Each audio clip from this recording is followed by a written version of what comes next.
네, 안녕하세요. 평가사가 되자의 안평가사입니다. 자, 오늘은 랜드잇에서 경제학을 담당해 주시는 강두성 선생님을 모셨습니다. 랜드잇 수강하지 않으시더라도 경제학 전반에 대해서 수험생분들이 뭘 어려워하고 어떤 곳에서 쉽게 실수를 하고 그리고 마지막에 어떻게 정리를 해야 되는지 이런 얘기들 잘 알려주실 테니까요. 끝까지 집중력 있게 잘 들어주시면 좋을 것 같습니다. 선생님, 간단한 소개 부탁드리겠습니다. 안녕하세요. 저는 랜드잇에서 감정평가 경제학을 맡고 있고요. 예전에 감정평가 한번 강의를 합격의 법학원에서 한 1년 정도 강의를 진행한 적이 있었고, 지금은 현재 에듀윌이랑 회계사 쪽 경제학 강의를 하고 있습니다. 그래서 공무원 경제학, 회계사 경제학, 그리고 마지막으로 감정평가사 경제학, 객관식 관련돼서 경제학 강의를 진행하고 있는 강사입니다. 만나서 반갑습니다. 반갑습니다. 강두성 강사님.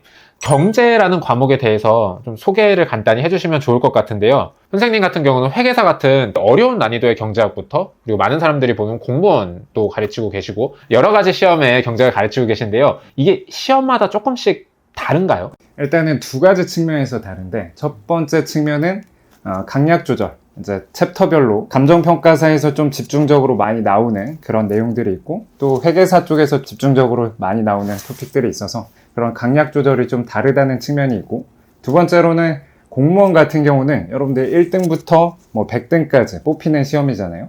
그렇기 때문에 무조건 100점, 95점, 90점 최대한 모든 것을 가져가가지고 고득점하는 게 바람직한 공부 방법이라면, 우리 감정평가사 같은 경우는 사실 2차에도 나오지도 않고 1차에서 면과락 혹은 50점 정도를 맞는 게 바람직한 공부 방법이 아닐까 이렇게 생각이 들어요. 왜 그러냐면 사실 50점 받기 위해서 100의 노력을 기울인다면 70점 받기 위해서는 또 200의 노력을 기울여야 되고, 그 다음 90점 받기 위해서는 또 400의 노력을 기울여야 되거든요.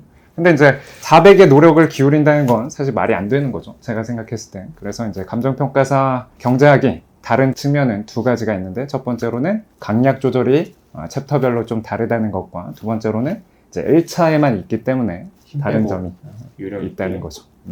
알겠습니다. 근데 이렇게 얘기를 들으면은 그냥 가볍게 공부하면 될 것 같은 느낌인데 실제로는 경제학을 가장 어려워하는 것 같아요.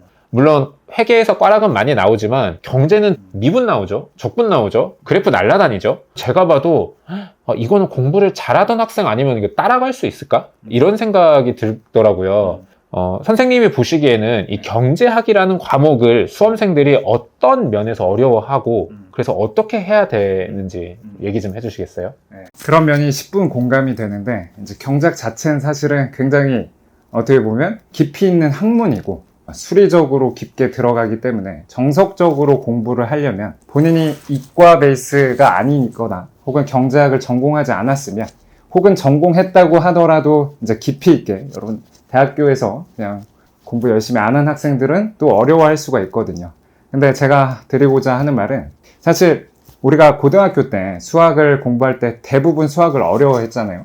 근데 고등학교 수학은 사실 깊이 있게 공부하는 게 맞죠. 왜냐면 수능을 잘 봐가지고 거기서는 이제 가장 최대한 잘 맞는 게 최적의 정책이고, 그렇죠? 그리고 수학이 중요 과목이었으니까 열심히 하는 게 맞았지만, 이제 경제학은 성격은 수학과 비슷하지만 접근 방식은 좀 다르게 해야 될 것 같아요.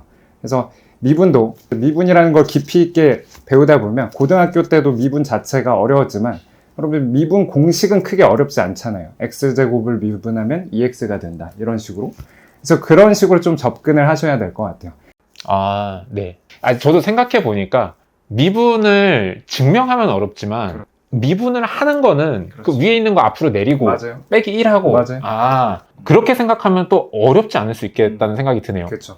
자, 그 다음에 또 학생들이 모두가 똑같이 하는 어려움이 있어요. 뭐냐면은 강의 들을 때는 이 강사님 되게 잘 가르치신다, 정말 이해 잘 가요, 이렇게 듣고 문제 풀려 그러면은 강의는 분명히 나 잘 들었는데 문제가 안 풀린다고 하는 학생이 90%인 것 같아요. 이거는 왜 그러고 어떻게 공부를 해야 이렇게 되지 않나요? 그것도 사실은 이제 특히 수학이랑 좀 비슷한데, 여러분들 경제학이 미시경제학이랑 거시경제학으로 구분되거든요. 물론 이제 국제경제학도 있는데, 사실은 국제경제학도 미시적인 방법론과 거시적인 방법론으로 국제 경제를 분석을 한 거예요. 그래서 큰 틀에서는 미시적 방법론, 거시적 방법론, 이 두 가지 틀이 있는데, 미시경제학 같은 경우는 수학이랑 굉장히 비슷해요. 그래서 여러분들 수학 공부할 때 어떻게 공부하셨어요? 고등학교 때. 공부를 안 했다고 하면 사실 할 말이 없긴 하지만 그래도 이제 공부를 하셨다면 개념을 일단 보시죠. 개념 보고 나서 바로 뭐예요? 필수 예제, 유제, 문제를 풀어야 개념이 이해가 가고 적용을 할 수 있는 거잖아요. 그래서 저도 그렇게 생각해요. 특히 미시경제학 같은 경우는 이제 개념을 봤으면 바로 문제를 풀어보고 적용을 하는 게 좋은데, 이제 사실 강의라는 건 제약이 있기 때문에, 학원에서 정해준 커리큘럼이 있기 때문에 대부분의 강사님들이 전통적으로 기본 강의를 하고 그 다음에 객관식 강의를 하고 이런 식으로 커리를 진행하니까 기본 강의랑 객관식 강의 사이에 텀이 엄청 길잖아요. 그래서 배운 개념, 그때 당시는 이해했다고 생각했는데 그 사이에 까먹었을 수도 있고, 그리고 개념을 바로 적용하지 않았기 때문에 적용하는 게 쉽지 않은 게 아닌가라고 생각이 들어요. 그렇기 때문에 물론 제 강의를 홍보하는 것 같아서 조금 그렇긴 하지만 저 같은 경우는 이제 개념 설명하고 바로 간편 기출문제를 풀면서 이렇게 바로 이 개념들이 어떻게 문제화되고 그때 어떻게 풀어야 되고 어떻게 하면 좀 더 빠르게 풀 수 있는가 이런 걸 설명드리거든요. 그래서 혹여 제 강의를 안 듣는다고 하더라도 공부를 할 때 항상 문제풀이를 하시는 게 좋을 것 같고, 그 다음에 추가적으로 간편 기출 위주로 반복 연습하시는 게 좋을 것 같아요. 이 기출 저 기출 보는 것보다 그런 걸 권해드리고 싶어요. 네, 감사합니다. 저는 이거에 대해서 항상 궁금했던 게, 저도 카톡방 보면은 모두가 다 항상 매년 이 얘기를 하거든요. 근데 왜 강사님들은 이렇게 가르치질 않을까요? 이걸 제가 이제 함부로 얘기하기가 좀 조심스럽긴 한데, 아무래도 학원에서 정해준 커리를 따라가야 되는 측면도 있고, 첫 번째로는. 두 번째로는 대부분의 강사님들이 본인 교재가 사실 없거든요. 경제학 강사님들이. 그러면 이제 교재를 구성함에 있어서 내용 쭉 나와 있고, 그 다음에 문제 나와 있고, 뭐 챕터가 끝나고 문제가 나와 있다든지, 그러면 한 개념 설명하고 바로 문제를 막 찾아가지고 이거 풀고, 또 한 개념 설명하고 막 문제 찾아서 문제 푸는 거, 그런 게 좀 쉽지 않으니까 내용을 쭉 설명하는 기본 강의 커리를 하고, 그 다음에 이제 객관식을 하지 않나. 그게 이제 두 번째 가능성이고, 세 번째 가능성은 그냥 타성에 젖어서, 대부분의 사람들이 사실 타성에 젖어서 모든 일을 하잖아요. 그래서 지금까지 강의 커리가 그래 왔기 때문에 그냥 별 생각 없이 그런 커리로 진행하지 않을까라는 생각이 좀 들어요. 네. 네, 뭐 약간 오해하시면 안 될 것 같은 거는, 이제 다른 강사님이 다 그렇게 하신다는 건 아니고, 그렇죠. 근데 정말 그렇게 질문이 정말 많이 나와서 제가 개인적으로 궁금했던 부분이었습니다. 참고로 선생님 같은 경우는 교재가 그렇죠. 내용 설명 나와 있고, 그 다음 문제 있고, 내용 설명 나와 있고, 문제 있고. 그래서 내용 보자마자 문제를 적용할 수 있게 그렇게 진행하고 있습니다.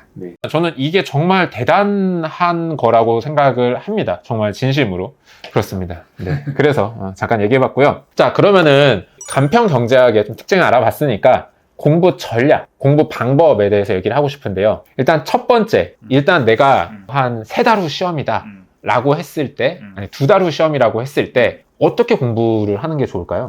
지금 1차 시험까지 2달 남았다. 네. 경제 공부를 아예 안 했다. 네. 사실 그러면 도둑놈 심보긴 한데, 그럼에도 불구하고 내가 2달밖에 안 남았는데 경제학을 안 했다 하면, 그럼 계산 문제는 아주 자주 빈출되는 거 빼고는 버리시고 말문제 위주로 가는 게 좋긴 좋죠. 제가 생각했을 때는 간편 경제학에서 말문제랑 계산 문제 비중이 한 반반 정도 되거든요. 2021년도에 말문제 비중이 확 한 번 높아진 적이 있었어요. 2021년이랑 2020년도 2년 동안 약간 출제 포인트가 좀 바뀌었다가 22년도에 다시 예전처럼 약간 돌아갔거든요. 그래서 크게는 말문제 반, 계산 문제 반이라고 생각하시면 되고, 그리고 이제 추가적으로 2달밖에 안 남았는데 공부를 한다. 그러면 미시 말문제 조금 가져가고 거시를 좀 집중적으로 하는 것도 하나의 방법이죠. 거시가 생각보다 미시보다는 양이 좀 적거든요. 그리고 거시가 어떻게 보면 암기로 좀 때울 수 있는 부분이 있고, 미시는 사실 암기로 때울 수 있는 부분은 없어요. 여러분들 중간고사 시험 볼 때 시험 전날 벼락치기 되는 거는 사회 과목이잖아요.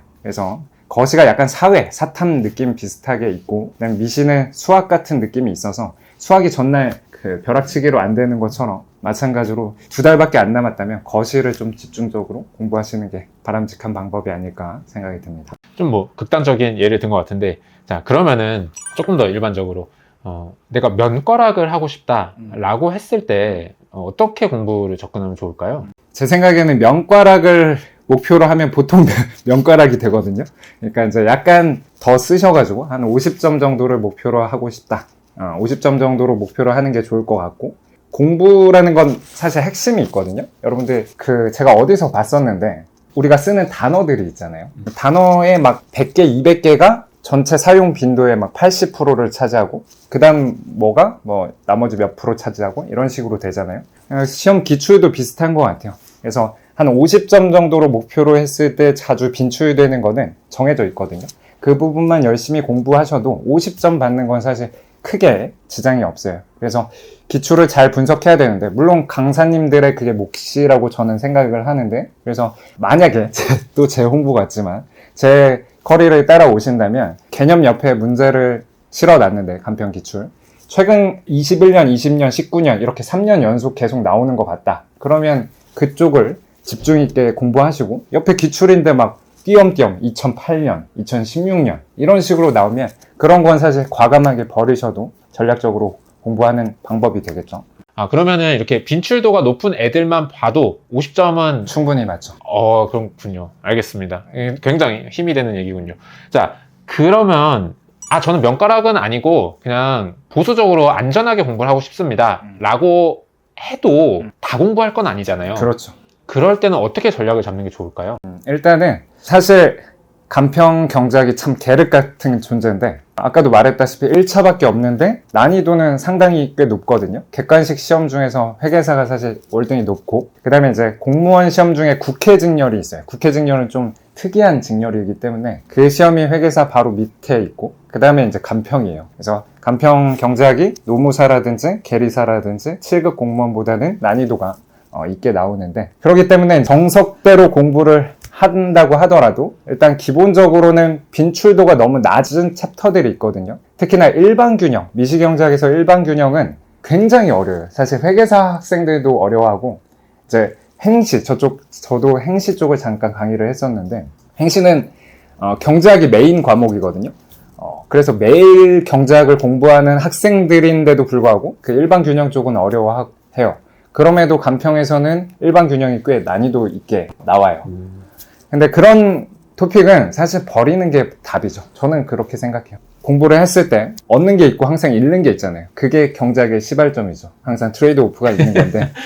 그래서 본인이 생각했을 때 기본 강의를 탄탄히 듣는다고 하더라도 들어서 너무 이해가 안 간다. 내가 할 내용은 아닌 것 같다라고 생각이 되면 과감하게 버리는 것도 방법이죠. 왜냐면 그걸 이해한다고 해서 문제를 풀 수 있냐? 그건 또 다른 내용이기 때문에 기본 강의를 들었을 때 이해가 좀 안 된다. 너무 안 된다. 이게 왜 개어지? 라는 내용의 토픽이 있으면 버리셔도 돼요. 근데 좀 조심해야 되는 게, 아까도 계속 얘기했다시피 미시랑 거시랑 좀 다른 게, 미시는 토픽별로 어떤 걸 버리고 어떤 걸 가져가도 사실 상관없어요. 이게 유기적으로 연결된 게 아니기 때문에 이 토픽만 가져가고 이 토픽은 버리고, 이 토픽은 가져가고 이 토픽은 버리고, 이게 이제 가능한데, 거시는 사실 처음부터 끝까지 좀 유기적으로 연결되어 있기 때문에 거시는 통으로 공부하시는 게 좋고, 미시는 부분별로 이건 내가 갈 길이 아니다 하면 그 내용들은 버리시는 게 좋겠죠. 그럼 일반균형처럼 버리는 걸 오히려 추천하는 파트는 따로 수업 중에 언급을 당연히 하죠. 경제학과 학생들도 있고, 학생들에 따라서 또 좀 특이한 학생들, 저를 비롯한 좀 특이한 학생들, 경제학 하면서 힐링이 된다 이런 학생들이 있어요. 저도 그랬고. 그런 학생들을 위해서 강의를 하긴 하지만 제가 강의 중에 언급을 하죠. 이 부분은 사실 그냥 버리셔도 전혀 합격하는 데는 지장이 없다, 이런 식으로 얘기를 하죠. 너무 좋습니다. 네, 그러면은 저희가 이제 공부 전략을 세웠어요. 그리고 나서 이제 내가 수업을 정말 듣는다라고 할 때 예습이랑 복습, 그리고 저희는 아무래도 5과목을 해야 되다 보니까 초반에 경제를 진하게 하고 그 다음에 이제 어떤 유지를 시켜주는 작업이잖아요. 요때 또 예습 복습 방법 어떻게 하는 게 좋을까요? 제가 생각했을 때 사실 학생들마다 스타일이 좀 다르긴 하지만, 기본적으로 대부분의 경제학 선생님들은 아마 예습을 추천하진 않을 거예요. 처음 기본 강의를 들을 때. 대신 복습을 추천을 할 것이고, 제가 생각했을 때 강의를 4시간 들으면 적어도 복습은 최소 2시간이에요. 최소 2시간. 2시간에서 4시간은 스스로 공부를 하는 시간이 꼭 필요하고, 이제 학생들에 따라서 요새 학생들은 좀 강의 듣는 것에 익숙해져가지고 스스로 공부를 안 하는 경향이 있는 것 같은데, 제가 생각했을 때는 꼭 스스로 손으로 문제도 풀어보고, 계산 같은 거는 그런 과정이 필요하다고 생각이 들고, 그 다음에 아까 말씀해주신 기본 강의 끝나고 나서, 즉 회계 경제를 찐하게 하고 나서 나중에는 어떤 식으로 해야 점수가 날아가지 않냐 혹은 기억이 휘발되지 않냐라고 하면 계속 비슷한 얘기를 하지만 수학 공부를 아예 놔버리진 않잖아요. 여러분들 고등학교 때 수학 공부했던 거 생각해보면 수학을 집중적으로 하다가도 다른 과목을 집중적으로 할 때 감을 안 잃기 위해서 5문제 정도씩을 풀었던 거, 그런 게 대부분의 수학 선생님들이 권했던 방법이죠. 비슷해요. 미시경제학 같은 경우는 2-3문제, 3-4문제 정도는 랜덤하게 뽑아가지고 계산을 연습을 하는 거예요. 그래서 그 정도 하루에 3-4문제 혹은 4-5문제 정도 복습을 하면 충분할 것 같고, 그걸 안 하면 나중에 다시 배의 시간이 드니까 사실 하루에 그거 3-4문제 푸는 거는 길어봤자 30분? 20분 정도인데 그 과정을 안 거치면 나중에 다시 원상복구가 되니까 그 과정을 거치면 좋을 것 같고, 거시 같은 경우는 미시랑 공부 방법이 다른 게, 거시 같은 경우는 아까도 언급했듯이 약간 유기적으로 연결돼 있어서 힘을 줘서 딱 한 번 공부했다가 또 한참 좀 안 하다가 나중에 또 힘을 줘서 딱 공부하는 거, 그런 식으로 공부하는 게 훨씬 효율적인 방법이라고 생각이 들어요. 항상 전체를 공부해야 되니까. 그렇죠. 거시는 그렇죠. 네, 알겠습니다.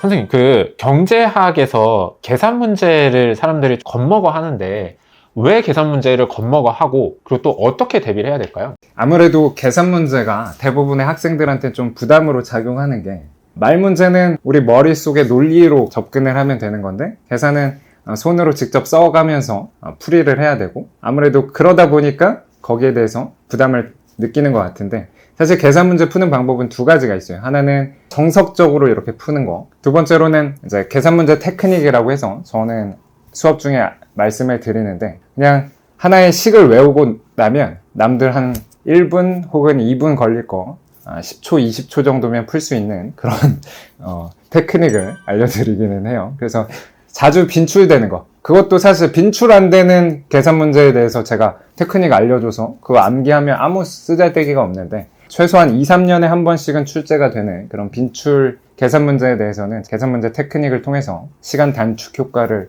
드릴 수 있으니까 그런 식으로 접근을 하시면 될 것 같아요. 대신 이제 처음 공부할 때는 약간 정석적으로 한번 해보고 그 다음에 계산 문제 테크닉을 활용한다든지 이런 식으로 하면 될 것 같아요. 알겠습니다. 경제학 공부 전략 얘기 잘 들었습니다. 자, 그 다음으로 우리 학생들이 좀 질문을 한 게 있는데요. 한번 해보겠습니다. 자, 첫 번째, 많이 하는 질문이죠. 국제경제학 버려도 되나요? 그렇죠. 학생들 입장에서 뭐라도 좀 버리고 싶은 게 시험에 임박할수록 그런 강한 욕구가 될 텐데, 사실 정답은 아니에요. 절대로 버리시면 안 되고, 이제 크게 보면 사실 미시경제학에서 챕터가 있어요. 챕터가 1, 2, 3, 4, 5, 6, 7, 8이 있고, 거시에서 또 챕터가 1, 2, 3, 4, 5, 6, 7, 8이 있다고 봅시다. 그 다음에 이제 보통 대부분의 선생님들은 국제경제학이라고 해서 또 이렇게 따로 가르치시는데, 저는 국제경제학에서 국제무역론 쪽이 있고 국제금융론 쪽이 있어요. 근데 국제금융론을 개방거시경제라고 또 표현하거든요. 국제무역론은 사실 미시경제학 접근 방법이고, 국제금융론은 거시경제학 접근 방법이라서 저는 따로 국제경제학이라고 안 가르치고 그냥 미시경제학 맨 마지막에 국제무역론을 가르치고, 거시경제학 맨 마지막에 국제금융론 혹은 개방거시경제를 가르치는데, 제가 말하고자 하는 거, 아까 버려도 된다는 건 그 챕터를 통으로 버려선 절대 안 돼요. 어떤 챕터도 통으로 버려서 되는 건 유일하게 일반균형. 그거는 버려도 되지만 나머지는 챕터를 통으로 버리는 건 절대 안 되고, 챕터 속의 섹션, 어떤 섹션 부분별로 버려야 되지, 이 챕터를 아예 버린다, 특히나 이제 국제경제학을 아예 버린다, 그건 말도 안 되는 얘기예요. 특히나 이제 빈출도가 높을 때는 한 10문제 정도까지도 출제될 때가 있으니까 절대 국제경제학을 통으로 버리시지 말고 각 챕터에서 빈출도가 낮은 섹션을 버리게 되는 거예요. 그래서 그런 식으로 공부를 하셔야 돼요. 아예 챕터를 통으로 날린다? 안 된다. 저 이거 너무 좋은 것 같아요. 이게 저는 수험생의 입장이었었잖아요. 이게 국제경제학이 따로 있으면은 미시하고 거시하고 지쳤는데 끝에 뭔가 조금 짜투리가 남았어. 정말 버리고 싶거든요. 정말, 그렇죠. 네, 너무 좋은 커리큘럼인 것 같습니다. 자, 그 다음에 이제 2번째 질문인데요. 복습을 할 때 선생님이 수업 시간에 주신 기본 문제 옆에 기출 문제만 정리되어 있잖아요. 네. 그 주신 기출 문제만 계속 반복해서만 봐도 충분한지, 진짜 이 정도만 해도 되나? 여기에 대해서 사실 저는 경제학을 열심히 공부한 사람으로서 용어를 정확하게 정의할 필요가 있는 것 같아요. 충분하다, 어디까지가 충분하다. 이 충분하다라는 게 사실 오해의 여지가 있는데 기출문제만 달달 봐도 6, 70점까지는 충분해요. 그건 제가 장담할 수 있어요. 6, 70점까지는 충분하고 대신 70점을 넘기는 거는 충분하지 않죠. 본인이 너무 뛰어나, 응용력도 뛰어나고 그런 뛰어난 학생이면 적은 문제를 풀어도 충분히 뭐 8, 90점도 나올 수 있지만 그렇지 않으면 기출문제만 달달달 봐도 6, 70점은 제가 충분히 나올 수 있다라고 생각이 들어요. 근데 기출문제를 조심해야 되는 건 문제를 공부하는 방법 중에서 잘못된 방법이 있는데 이렇게 문제를 풀고 답을 맞췄을 때 그걸 복습을 안 하는 거. 저는 그건 잘못된 공부 방법이라고 생각이 들거든요.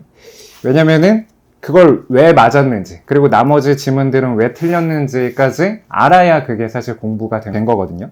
그래서 기출문제가 한번 출제되고 특히 말문제 같은 경우는 다시 출제될 때 원래 틀리게 출제됐던 게 맞게 변형이 돼서 출제가 되고 뭐 맞게 출제됐던 게 틀리게 변형이 돼서 다시 재출제가 되는데 그러면 또 이제 못 풀 가능성이 있어요. 그래서 공부를 할 때 기출문제만 봐도 충분합니까? 라고 얘기를 하면 거기에 대한 답은 기출문제를 잘 볼 때 6, 70점 정도는 충분히 획득할 수 있다. 그래서 사실 사람이라는 게 욕심이 있어서 또 욕심은 있는데 또 버리고 싶고 이게 참 이중적인 거죠. 그래서 욕심은 있어서 이 문제 가지고 될까라는 고민이 들 수 있는데 제가 생각했을 때는 충분하다. 그래서 반복해서 계속 기출문제를 잘 보는 게 가장 중요한 학습 방법이 아닐까라는 생각이 듭니다. 여기서는 갑자기 제가 궁금해지는 게 생겼는데요. 몇 번 정도 봐야 되는지와 혹은 어느 정도 되면 이제 좀 내가 됐다라고 느끼는 어떤 그 수준 그런 게 있을까요?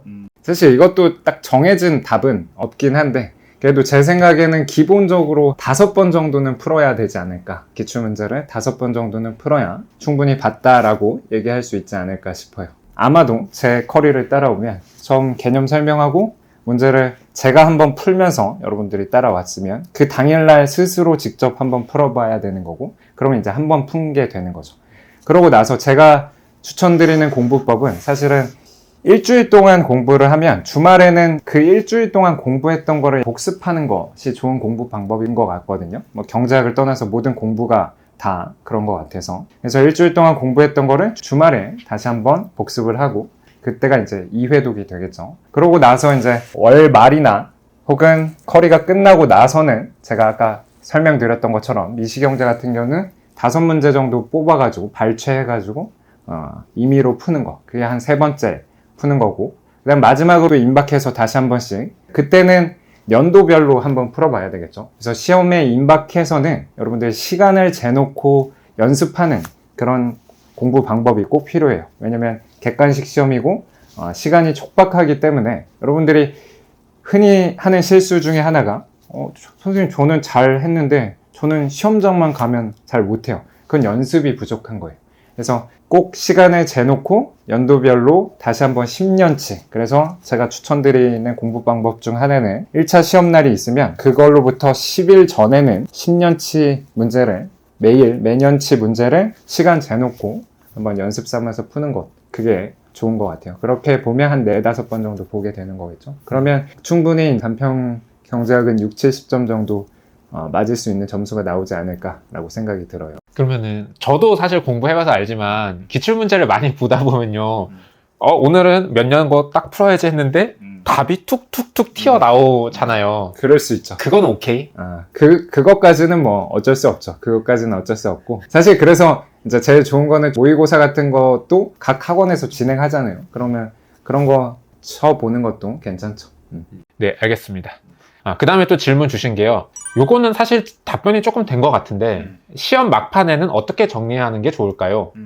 그래서 아까 말씀드린 것처럼 그런 식으로 이제 시험 직전에는 스스로 시간을 재놓고 문제를 푸는 연습이 꼭 필요하고 경우에 따라서 이제 총정리를 하기 위해서는 여러 가지 방법이 있는데 경제학 같은 경우는 본인이 직접 서브 노트를 만들어 가지고 그거를 볼 수도 있고 아니면 강사님들이 요약해준 요약 자료가 있겠죠. 서브 노트 혹은 제 경우는 이제 필기 노트 같은 게 있는데 그런 걸 활용해 가지고 집중도 있게 한 하루 혹은 이틀 동안 쭉 돌려보는 거 그런 것도 하나의 방법이 되겠죠. 그래서 두 가지가 다 병행되어야 될 것 같아요. 그래서 하나는 이제 시간 내 푸는 연습은 아까 그걸로 연습을 하는 거고, 두 번째로 총 내용을 빠르게 정리하는 거는 요약서.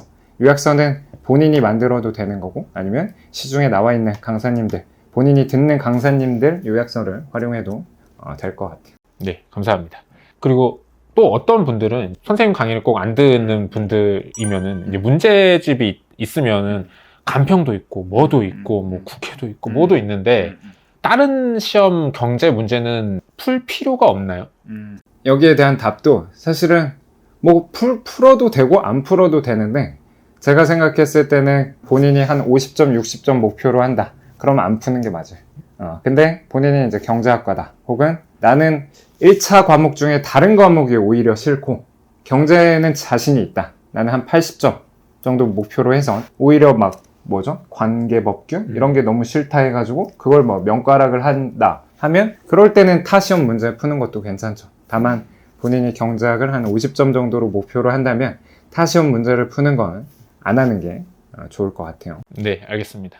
저도 갑자기 옛날 생각이 나는데, 저는 공부를 좀 잘못해가지고 모든 문제를 다 풀었거든요. 한 3개 틀렸던 기억이 나요. 그래서 기출만 봐도 충분하다는 얘기가 저 갑자기 옛날 생각이 납니다. 그러니까 이런 거예요.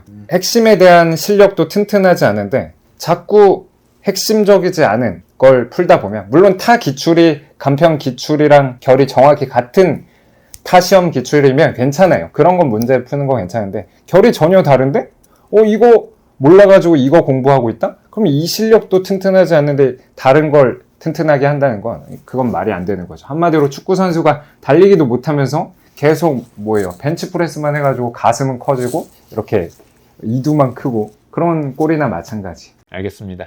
자, 이렇게 해서 학생분들이 질문해 주신 거 잘 대답을 들었고요. 그 다음으로 이제 마지막으로, 그래도 이렇게 학생들한테 경제학에 대해서 좋은 팁을 주셨으니까 선생님 강의도 간략하게 커리큘럼 소개해 주시면 좋을 것 같습니다. 그래서 아까 말씀드린 것처럼 저는 간평에 좀 특화해가지고 이론을 설명하면서 바로 이론이 어떻게 기출문제화 됐는가 해서 바로 문제를 같이 풀고 있어요. 대신 간평 기출 중에서도 아까 말씀드렸다시피 굉장히 난이도 높게 나오는 문제들이 있거든요. 근데 그런 문제들은 제가 아까 언급했던 것처럼 본인이 이과다, 혹은 경제학과다, 혹은 경제학이 힐리공 과목이다가 아니면 그런 건 사실 버리는 게 맞다고 생각이 들어요. 근데 그거를 목표로 하는 학생들도 있을 테니까 그건 제가 심화 이론 더하기 심화 문풀, 그래서 첫 번째로는 가장 핵심이 되는 기본 이론 문풀을 진행하고, 그 다음에 이제 심화 이론, 심화 문풀 진행하고, 그 다음에 최종 파이널 정리를 진행을 할 것 같아요. 많은 사랑 부탁드립니다. 네. 그러면은 내가 뭐 고득점 받을 거 아니다 라고 하면은 심화 이론, 심화 문풀은 안 들으셔도 전혀 상관이 없죠. 네. 네. 대신 이론이랑 문풀을 같이 진행하기 때문에 타 선생님들 기본 강의보다 시간 강좌 수가 조금 많을 수는 있을 것 같아요. 지금 찍고는 있는데 찍어봐야 알 것 같긴 하지만 조금 많을 수는 있다. 네, 알겠습니다. 네, 정말 간략하게 해주셨군요. 네, 커리큘럼 소개 이 정도로 하고요. 자, 마지막으로 학생분들에게 정말 본인들의 그런 인생을 걸고 1년이라는 시간 혹은 2년이라는 시간을 걸고 수도승처럼 매진하고 있는 학생들에게 마지막으로 당부해주고 싶으신 얘기가 있으실까요?